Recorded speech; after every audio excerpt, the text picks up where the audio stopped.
I'm Janice Fiamengo of the University of Ottawa. My theme today is the monstrous male gaze.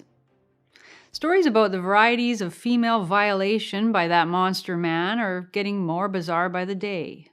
If you're a man, commenting on any aspect of a woman's physical appearance, speaking in the wrong tone of voice, or brushing against her body, all these now rank up there with sexual assault in the wide spectrum of indignities and outrages that women want men punished for. It really is the case, as my friend Observing Libertarian put it in a recent article, that men can't even look at a woman anymore without it potentially being felt as a sexual assault. University sexual assault policies frequently define harassment to include nearly any action known to man. The Ohio State University harassment policy includes staring, along with patting and hugging, as offensive actions that can get a man disciplined for sexual harassment. Yes, you heard that right, staring. We might ask, well, how would the woman know that he was staring and not just glancing? And how would the woman know he was staring with sexually predatory intent rather than just trying to figure out whether she was someone he'd known in high school? The woman's feelings determine all according to received wisdom, and thus there is no defense the man can make.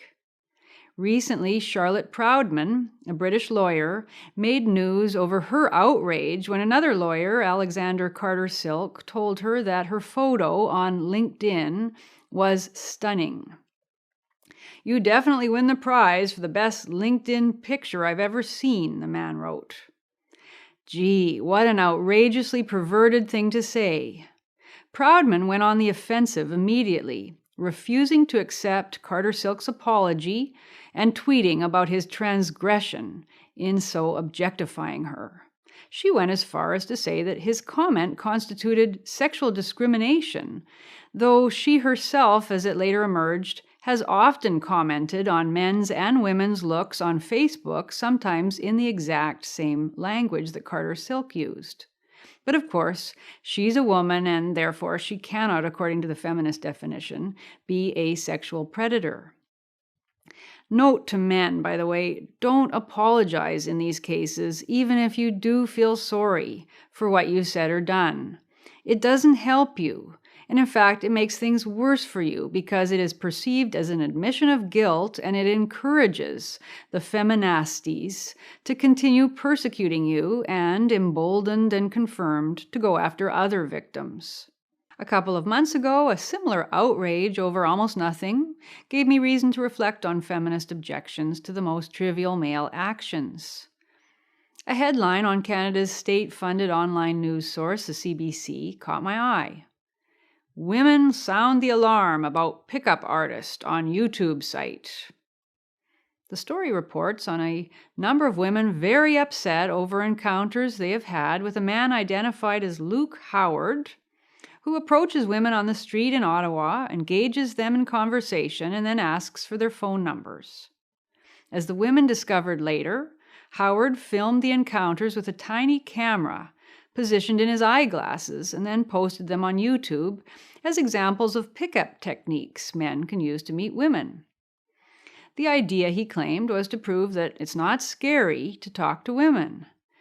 Well, he couldn't be more wrong. As it turned out, it's very scary indeed for the man, because you could end up with the police knocking on your door to inquire about your predatory and sexist behavior. I should say about this man's filming of the women without their knowledge that his actions are, in my opinion, unethical. But worthy of jail time or an inflammatory newspaper report, I don't think so. He approaches women on public thoroughfares in broad daylight. They're free to walk away at any time. Nothing he says to them is the least bit threatening.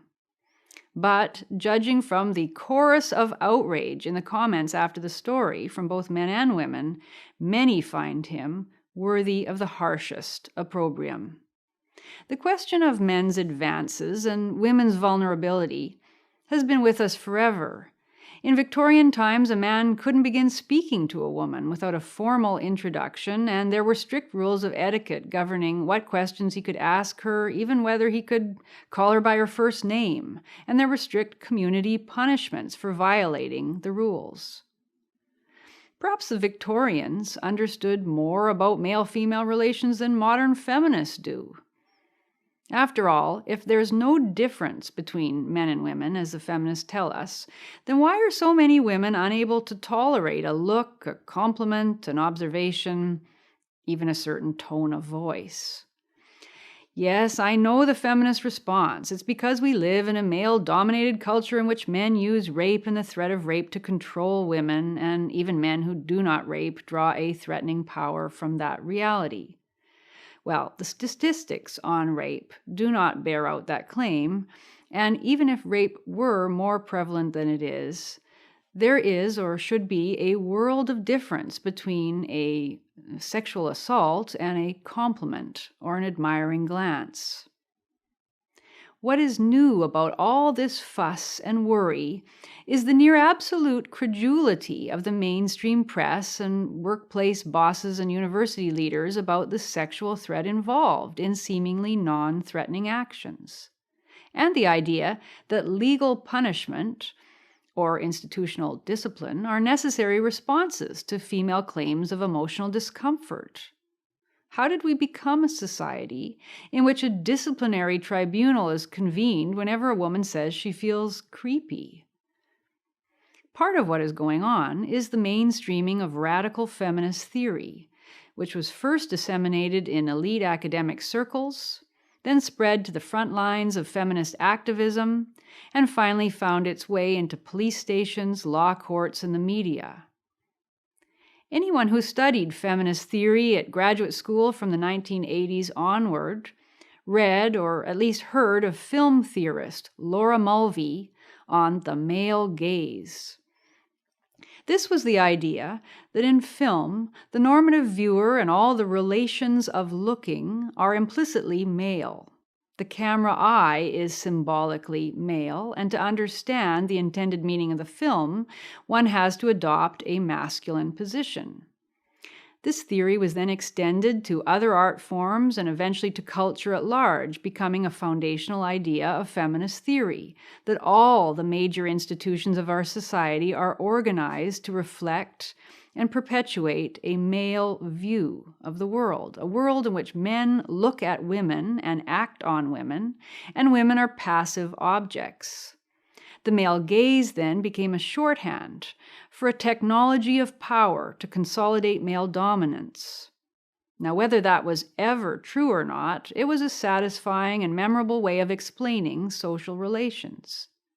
The feminist assertion became that the male gaze had to be disrupted. The power to look and to define what one sees had to be taken away from men. Feminists would never, of course, have admitted that what they wanted was to substitute a female gaze for the male gaze. No, of course not. That would be to admit wanting power. Instead, they said they wanted a multitude of ways of looking and ways of returning the gaze, a heterogeneous and polymorphous exchange of glances, both literally and metaphorically.